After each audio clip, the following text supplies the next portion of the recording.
à tous, j'espère que vous allez bien. On se retrouve pour une nouvelle vidéo pour les ateliers vibratoires.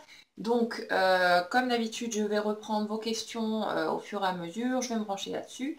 On va voir ce qui se cache derrière. Prenez tous chaque message comme si c'était directement pour vous. Et si vous ouvrez grand les oreilles, normalement, vous devriez trouver des choses qui font écho à vos propres schémas et donc des clés pour pouvoir avancer par rapport à tout ça. Alors on démarre avec Claire. Bonjour, alors je me suis formée et certifiée dans un outil de développement personnel et je n'arrive pas à en parler clairement, que ce soit avec mes proches ou avec mes patients, et pourtant je sens que ça donne du sens et de la richesse à mon travail. D'ailleurs, je n'arrive plus à faire autre chose, je me sens bloquée dans ma situation professionnelle, je n'ai plus de patients. Alors Claire, ce qui vient chez toi, c'est un problème de légitimité en fait, par rapport à ton nouvel outil de développement personnel. On dirait que c'est comme si, en gros, si tu allais passer des années sur des bancs d'école pour avoir un diplôme officiel en tant que psychologue ou des trucs reconnus, on va dire, de façon plus large, que là tout était OK. Mais là, on dirait en fait que par rapport à cet outil-là, cette direction que tu as choisie, c'est comme si tu sortais des sentiers battus, que tu étais allé explorer une direction qui te faisait envie, mais qui n'était pas valorisée à sa juste mesure, ou reconnue en tout cas comme, on va dire, des techniques plus classiques. Et du coup, c'est comme si tu ne te sentais pas à ta place ou pas légitime pour aborder, pour présenter, pour utiliser cet outil-là, pour aborder ta propre technique, comme si il fallait à tout prix respecter les règles et fonctionner d'une façon qui corresponde à ce qui est officiel, on va dire, ce qui est reconnu par la majorité. Et dès par contre que tu sors de la normalité, entre guillemets, et que tu t'autorises à aller explorer des directions différentes de ce qui est reconnu par la plupart des praticiens, bah là, du coup, on dirait que tu te sens pas à l'aise, que tu te sens pas confortable et que tu te mets toi-même des barrières. Et ça, on l'avait déjà abordé dans d'autres vidéos. C'est un peu ce principe de je bloque moi-même inconsciemment, bien sûr, ma situation professionnelle et le flux des clients qui arrivent vers moi, parce que si jamais tout fonctionnait à merveille et que j'avais plein de monde qui arrivait, on risquerait de me démasquer et de se rendre compte que je ne suis pas légitime en gros dans ce que je fais. Et là, c'est l'image de la petite fille qu'on pointe du doigt qui revient. Euh, Comme si tu avais peur d'être dans cette position de vulnérabilité finalement où tout le monde va faire bouh, elle est nulle, quelque chose comme ça. Il y a vraiment cette image de la petite fille qui est effrayée, qui a peur qu'on la pointe du doigt, qu'on dise qu'elle n'est pas à la hauteur, qu'elle n'est pas assez bien. Et c'est ça qui revient derrière en fait les schémas que tu es en train de vivre là. Donc effectivement, cette nouvelle direction, elle t'attire. Tu vois bien qu'il y a du potentiel derrière, que ça pourrait être quelque chose de chouette. Mais si tu n'arrives pas à en parler clairement, c'est parce qu'on dirait que tu es en position de celle qui tremble à l'idée d'oser brandir sa pancarte avec ce nouveau truc qu'elle a trouvé et qu'on lui dise bah non, c'est n'importe quoi avec un air méprisant. Et en fait, c'est ça hein, qui revient dans ton énergie à toi. C'est vraiment le fait de ne pas oser affirmer tes choix. Et ça, ce n'est pas seulement au niveau professionnel que ça se rapporte, mais il y a beaucoup d'autres choses. J'ai l'impression que c'est beaucoup plus général en fait. Et, euh, et du coup, c'est le fait d'avoir peur de la réaction en face. Et en fait, les seules réactions négatives que tu pourrais avoir, ça ne ferait que faire écho à ta propre façon de te positionner là-dedans et de ne pas te sentir légitime dans cette direction-là.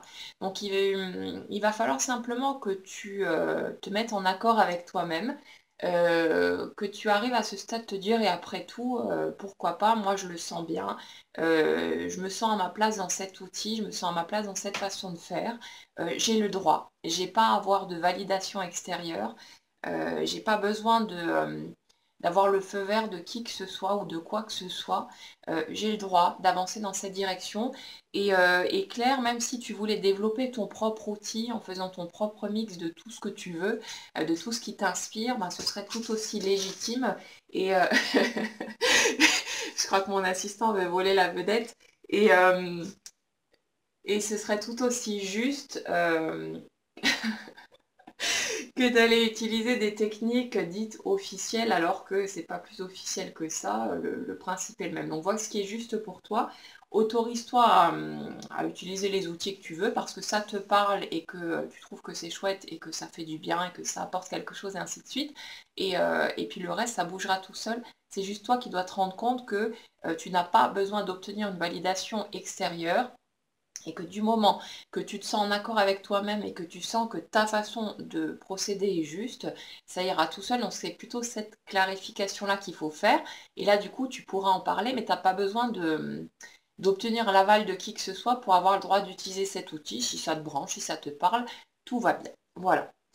Alors, Tiff, concernant le domaine professionnel, ça avance lentement. Je ne comprends pas pourquoi. Ça fait plusieurs années maintenant que j'ai débuté une reconversion. Je suis artiste céramiste. Côté création, tout va bien, c'est la suite qui bloque. Je crois que tout est possible. Non, tu ne crois pas que tout est possible. Sinon, tu serais déjà en train de le vivre. Que les moyens dont j'ai besoin pour accéder à cela me parviendront au bon moment. Et le bon moment, c'est maintenant. Et c'est là toute la problématique, en fait, pour ta situation.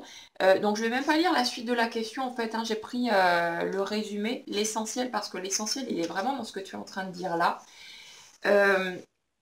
Tu dis que tu crois que ce dont tu as besoin pour accéder à ce que tu veux va intervenir au bon moment, mais tu dis que le bon moment c'est maintenant. En fait, c'est là tout le problème. Et ça, on est nombreux à le vivre, hein. Je m'inclus dans le lot aussi. Vous allez avoir une grosse tête de toutou en plein milieu de la vidéo pour tout le truc. Ok, alors, le bon moment, c'est le bon moment. Ce que tu es en train de vivre maintenant, c'est ce que tu es censé vivre pour avancer comme tu le souhaites.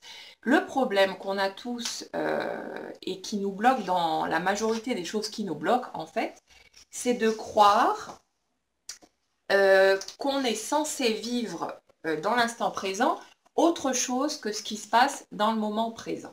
C'est ça qui est la source de notre plus grande souffrance finalement. Et merci Tiff pour ta question parce que là on va soulever un gros point, quelque chose de très important. On est tous là en train de se dire que quand il se passera telle chose dans ma vie, que ce soit au niveau amoureux, professionnel, financier ou peu importe, ça y est, je trouverai enfin le bonheur, je pourrai être 100% épanouie et m'autoriser à vivre pleinement ma vie.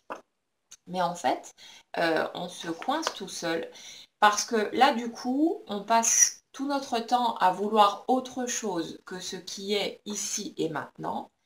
Et du coup, on est dans un constant état d'insatisfaction, à courir après autre chose, à guetter l'arrivée d'autre chose, pour pouvoir enfin s'autoriser à profiter du moment et à vivre pleinement. Mais le truc, c'est que on peut trouver cette joie, ce contentement dans le moment présent, dans le simple fait de faire des choses aussi simples que de boire un café, de manger un morceau de chocolat ou n'importe quoi d'autre, mais des choses tout à fait banales et ordinaires du quotidien. Et ce contentement, on commence à le ressentir à partir du moment où on accepte que, ok, ici et maintenant, je suis en train de vivre telle chose, telle expérience, peut-être rien du tout à nos yeux, mais je suis en train de vivre ça, je suis en train d'être juste moi, et c'est ok comme ça. Et là, du coup, parce qu'on commence à accepter le moment présent, accepter ce qui s'y passe, au lieu de constamment être en train de vouloir autre chose, de vouloir qu'il se passe telle ou telle chose, au lieu de ce qui est en train de se passer là, là, ça ouvre une porte. C'est ce que Franck Lobé appelle la simple joie d'être soi. Et quand, en fait, on ramène l'état désiré, ce qu'on veut atteindre dans le moment présent, et que le moment présent, ce qui se passe ici et maintenant, qui on est maintenant, devient ce qu'on veut vivre ou obtenir ce qu'on veut être, là, du coup, on vibre une note qui est juste magique, qui est celle qui dit j'adore être moi, je suis heureuse de vivre ce qui se passe ici et maintenant, même si ce ici et maintenant ne correspond peut-être pas à mes grands rêves dans tous les domaines de ma vie, mais là, simple chose, la simple expérience que je suis en train de faire là maintenant tout de suite, en étant par exemple en train de tourner cette vidéo avec vous, ou peu importe ce que vous êtes en train de faire au cours de votre journée, c'est l'expérience que je veux vivre, je ne souhaite rien d'autre que ça, je suis en train de vivre ça et je cherche le plaisir dans cette expérience-là. Et du coup, au lieu d'être en train de se ronger de l'intérieur à vouloir à tout prix vivre autre chose, on commence à profiter pleinement de ce qu'on est en train d'expérimenter là maintenant tout de suite et de qui on est là maintenant tout de suite, même si on n'est pas la poupée Barbie ou le Ken qu'on aurait voulu être, mais on s'en fout et c'est le contentement d'être soi. Et ça amène vraiment quelque chose de magique, c'est qu'on est parfaitement aligné intérieurement en fait. Et on rentre dans cette énergie qui dit j'ai tout ce que je veux. Et parce qu'on rentre dans cette énergie, dans cette vibration qui dit j'ai absolument tout ce que je veux, bah, la vie autour de nous, elle est obligée de se plier à cette vibration-là. Et du coup, c'est là que tous les cadeaux arrivent.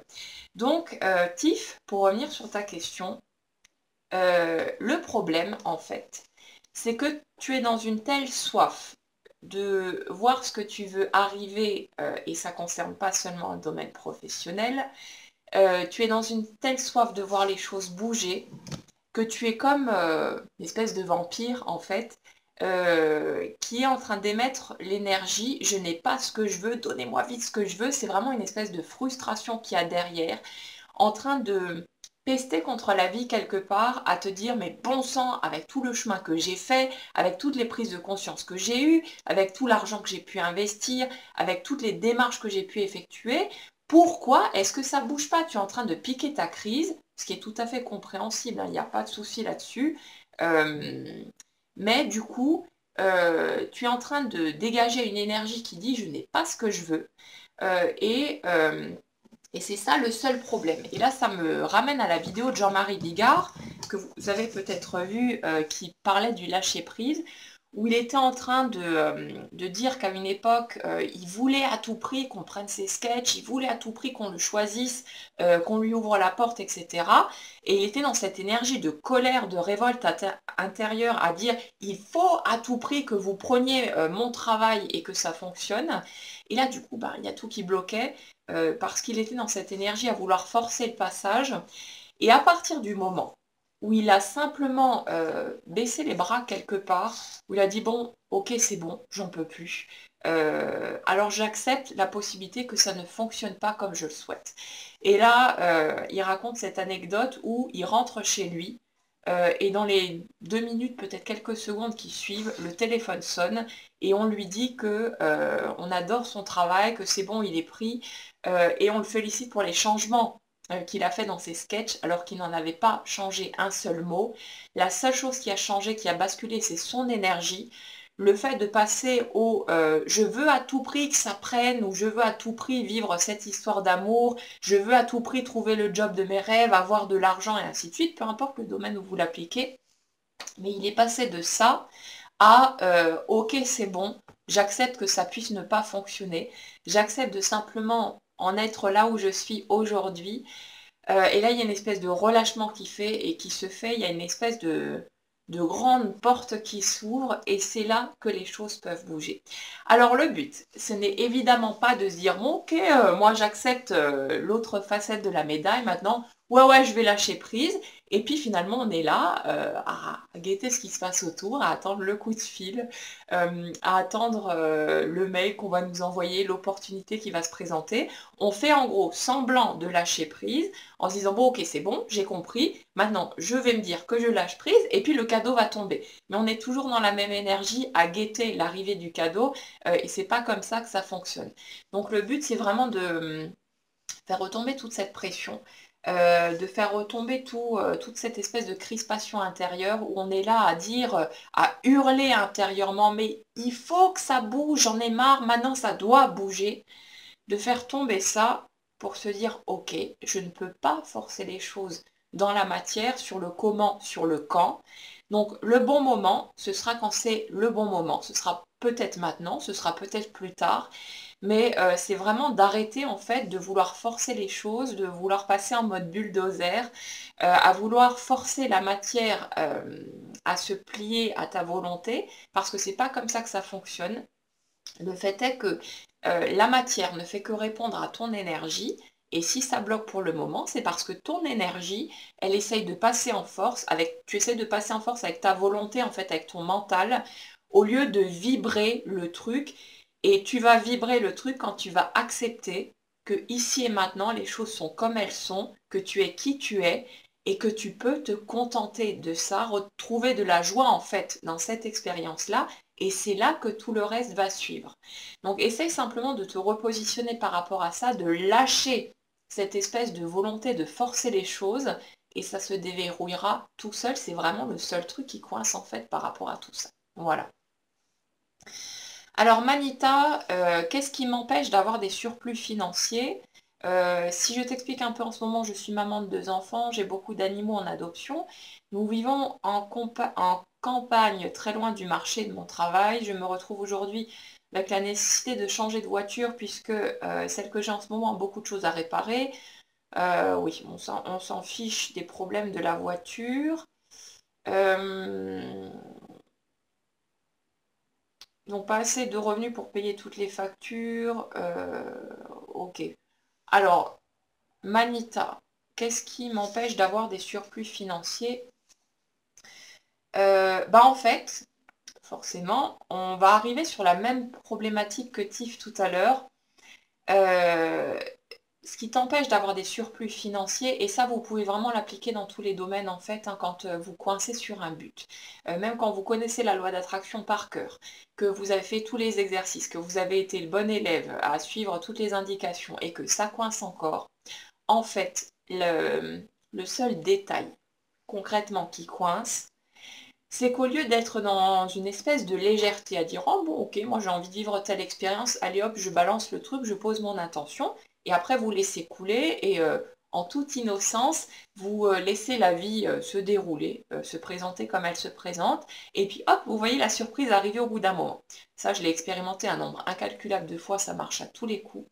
Le seul truc que j'ai remarqué quand ça coince, et c'est applicable ici pour toutes les deux et sûrement pour d'autres d'entre vous aussi, c'est que à chaque fois que ça a coincé finalement, c'est quand j'étais dans une énergie où je guettais euh, l'arrivée du cadeau.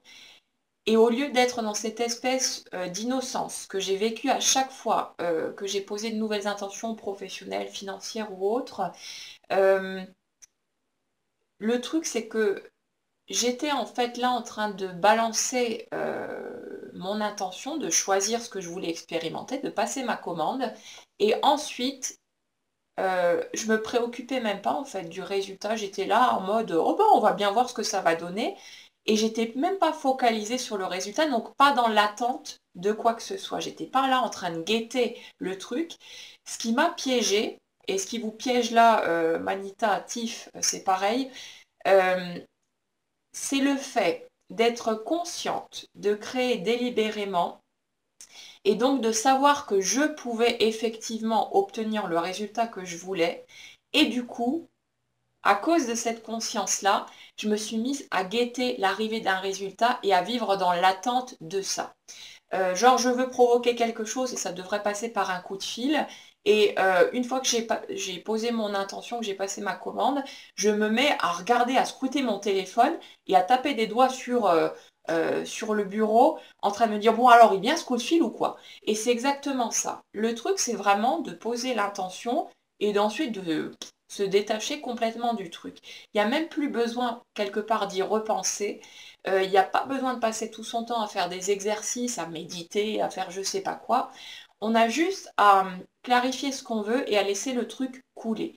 Et je vous garantis qu'à chaque fois que j'y allais un petit peu à l'aveuglette et que je gardais le doute finalement que bah, peut-être ça n'arrivera pas, mais je me posais même pas la question en fait, les choses se mettaient en place à tous les coups et même pour des gros objectifs qui étaient importants.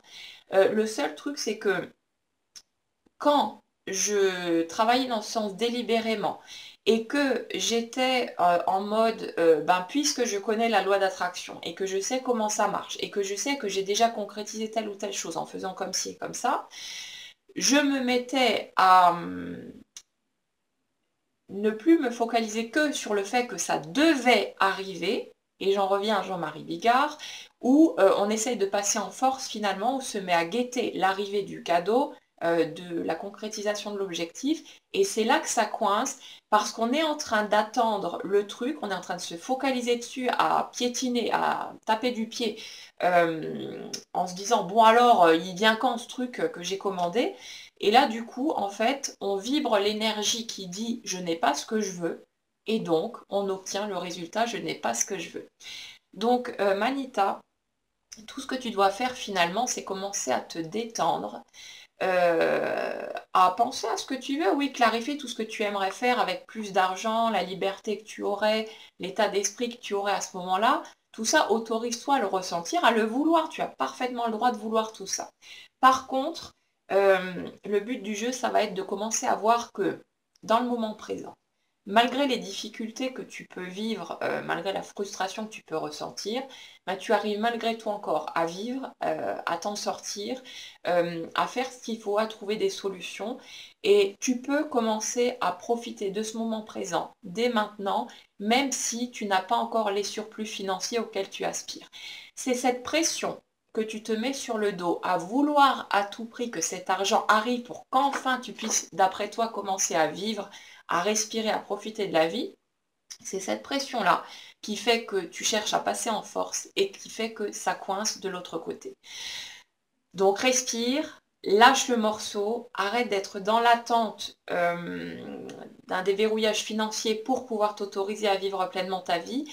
Commence à te recentrer sur tout ce que tu as, tout ce dont tu peux déjà profiter là, maintenant, tout de suite, et tu vas voir que le reste ça se déverrouillera, mais laisse aller le résultat que tu souhaites obtenir en fait. Arrête de te préoccuper de ça, de rester focalisé là-dessus, à te dire il faut à tout prix que ça bouge, j'en peux plus et machin et tout.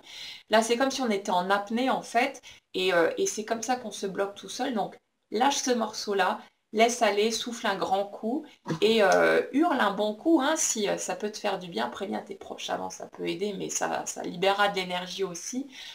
Mais arrête de te mettre tellement de pression sur le dos et voyez qu'on ne peut pas forcer le plan concret à bouger d'une certaine manière.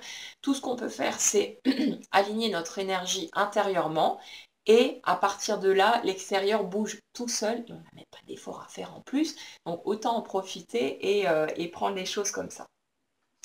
Alors, question suivante, Marie, je bloque en amour, je n'arrive pas à passer le cap, car quand des sentiments rentrent en jeu, j'ai peur d'être rejetée et je m'oublie.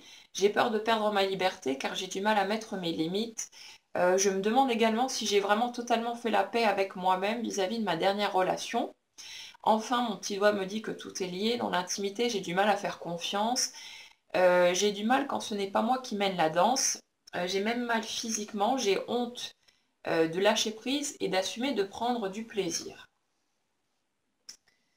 En fait, Marie,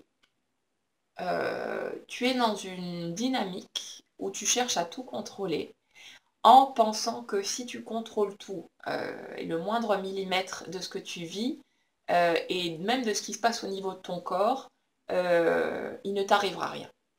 Donc c'est en gros l'expérience de vivre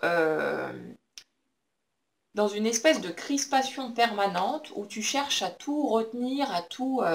comme si tu avais construit un château de cartes et que tu ne t'autorisais plus à respirer, de peur de faire le moindre petit mouvement, tu ne t'autorises même plus à bouger, de peur de donner un petit coup dans la table et de voir tout le château de cartes s'effondrer. Et on est dans une énergie où on dirait que, de ton point de vue, si jamais la moindre carte devait s'effondrer, ce serait le drame absolu et ça voudrait dire limite mourir, vraiment vivre quelque chose, une douleur atroce et insupportable. Donc du coup, tu te bloques toute seule parce que dès que il y a des sentiments qui entrent en ligne de compte, et dès que tu ressens quelque chose s'agiter à l'intérieur de toi, tu sens bien que tu n'as plus aucune maîtrise sur la chose parce que les sentiments, ça ne se contrôle pas. On ressent ce qu'on ressent, peu importe combien on lutte contre, c'est là et puis c'est tout. Mais du coup, tu te bloques toute seule parce qu'effectivement, il y a une grosse peur d'être rejetée, de vivre de la douleur. Et c'est même pas une question de perdre ta liberté, hein. C'est vraiment une question d'avoir peur de se retrouver rejeté, abandonné, pointé du doigt. Là, on en revient, je crois que c'était pour Claire tout à l'heure. La peur d'être vue comme rien du tout, une espèce de merde en fait, ou, ou parce que les autres te diraient que, en gros, tu n'es pas valable, tu n'es pas aimable et acceptable, tu aurais le sentiment de n'être rien du tout, d'être sans valeur, sans aucune consistance. Et c'est la peur de valider ce que toi-même, en fait, tu penses et tu ressens à ton propre sujet qui t'est renvoyé de cette façon-là à travers les blocages que tu rencontres. Euh, le problème, c'est pas ta dernière relation, hein. Enfin, c'est ta relation avec toi-même, en fait, le vrai fond du problème, parce que l'extérieur ne fait que te renvoyer à ce lien-là. Et, euh, et le truc, c'est que tu voudrais pouvoir contrôler la vie, les autres, la façon dont ils interagissent avec toi. Tu voudrais pouvoir contrôler tes émotions, tes désirs et tout ce qui va avec, dans le but de ne surtout rien faire bouger maintenant que tout paraît à peu près stable, et de risquer de voir le château de cartes s'effondrer. Et là, ce serait à tes yeux le grand drame, euh, en pensant que tu as besoin de l'extérieur, d'une validation extérieure pour pouvoir être aimé, accepté, désiré et ainsi de suite. Donc le truc, euh, ça va vraiment être, Marie, de te rendre compte que là aussi, ça nous ramène au message précédent. On ne peut pas tordre la matière avec notre volonté. La matière se tord toute seule en suivant notre vibration. Et de la même façon, on ne peut pas contrôler la façon dont les autres vont réagir, ce qu'ils vont faire ou pas, ce qu'ils vont nous dire ou non, ce qu'ils vont nous donner ou pas, et ainsi de suite. Tout ça, l'extérieur, la façon dont l'extérieur va réagir, ça va toujours être un pur et simple reflet de la façon dont on se traite soi-même. Donc Marie, si tu dois vivre du rejet, si tu dois vivre des expériences désagréables en relation avec une autre personne, rends-toi compte en fait que c'est juste un miroir et que c'est là pour te ramener à la façon dont tu te traites toi-même, la façon dont tu te rejettes toi-même, dont tu ne t'acceptes pas. Et souvent, hein, on a l'impression qu'on s'accepte soi-même, et ça je l'ai vécu aussi. On se dit, ah bah non, c'est bon, maintenant je m'aime, je m'accepte, etc. Et quand on creuse un petit peu, on se rend compte en fait qu'on accepte toutes les parts lumineuses de soi. Il y a plein de choses qu'on a appris à apprécier en soi, à reconnaître, mais que dans certains cas de figure, il y a nos petites parts d'ombre aussi, certaines en tout cas, nos faiblesses, notre vulnérabilité, notre fragilité qu'on n'accepte pas parce qu'on n'aime pas du tout se voir dans cette position de la personne qui se sent impuissante, qui a besoin des autres, qui n'est pas suffisante juste pour elle-même et ainsi de suite. On n'aime pas se voir dans ce rôle-là et du coup il y a des morceaux de soi qu'on n'accepte pas et c'est le fait de prendre le risque de devoir exposer aux autres ses facettes plus vulnérables, si jamais on était rejeté ou peu importe dans ce qu'on vit, c'est le fait de refuser de montrer aux autres ces parts-là, parce qu'on ne veut pas être démasqué. On veut rester dans ce rôle de Wonder Woman ou Superman qui est fort, qui se débrouille tout seul, qui gère sa vie super bien, qui a tout ce qu'il lui faut. Mais on refuse de montrer qu'on est juste un être humain en fait et que il y a une fragilité en dessous, qu'il y a une vulnérabilité aussi et que oui, on peut s'effondrer, on peut avoir mal, on peut souffrir et ainsi de suite. Et du coup, on est tellement crispé à vouloir maintenir le masque à tout prix qu'on s'empêche de vivre l'autre côté de la pièce. Et le fait vouloir vivre une expérience, ça implique d'accepter de vivre l'expérience opposée aussi, de prendre ce risque-là. Ce sera peut-être pas l'issue qui va se produire, hein. Quand on accepte de vivre une histoire d'amour, ça implique qu'on accepte de vivre éventuellement un chagrin d'amour aussi. Ça ne veut pas dire forcément qu'on va le vivre. Ça se passera peut-être super bien aussi, ou tout en douceur, et il n'y aura pas de problème. Mais on ne peut pas vouloir une chose et refuser de vivre l'expérience opposée. Ça va toujours par deux, ça fonctionne toujours en polarité. Donc, on ne peut pas juste vouloir montrer les aspects qu'on qualifie de positifs et de bons chez nous et refuser de s'exposer et de se montrer dans sa totalité. Donc forcément, avec les aspects qui sont plus faibles, vulnérables, fragiles et ainsi de suite. Tout fait partie de nous, on l'a en soi. Et la personne qui dit ah non, non, moi je suis juste super fort, super courageux et tout ce qui s'ensuit, ben c'est pas vrai. C'est quelqu'un qui se ment à lui-même parce qu'on a tous notre part de fragilité, de vulnérabilité et ainsi de suite. C'est humain, ça fait partie du pack et on n'a pas besoin de le planquer en fait. C'est d'accepter de faire retomber la carapace, de faire tomber l'armure pour se montrer simplement tel que l'on est dans le moment et ne plus chercher à porter à tout prix ce masque en croyant que ce masque va nous protéger de quoi que ce soit. C'est faux.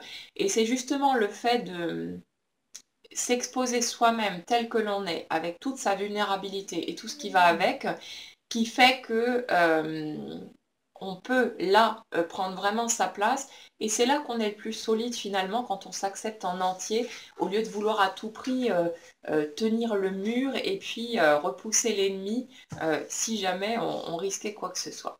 Donc c'est simplement le fait de prendre tout ça et d'arrêter de vouloir tout contrôler, hein, d'accepter de se montrer tel que l'on est sans masque, avec tout ce que ça implique, et de s'accepter soi-même finalement en entier, parce que peu importe ce qui se passe autour, nous, on sera toujours là pour nous, on pourra toujours compter sur nous, on pourra toujours prendre soin de nous, qu'on nous aime ou pas, ça change rien, nous, on peut faire ça pour soi-même, et c'est ça le pilier sur lequel on va pouvoir avancer. Voilà. On va s'arrêter là pour aujourd'hui. Donc je vous laisse cogiter tranquillement sur tout ça. Pas besoin de le comprendre avec le mental d'ailleurs, hein. Vivez simplement le truc et puis ne vous prenez pas la tête à calculer quoi que ce soit, à vous dire ah oui mais parce qu'elle a dit ça, alors il faut que je fasse ça et ça. Vivez simplement les choses, vivez vos émotions s'il y en a qui arrivent, et le reste, la vie s'en occupera parfaitement bien elle-même. Je vous souhaite une très jolie journée et puis je vous dis à bientôt.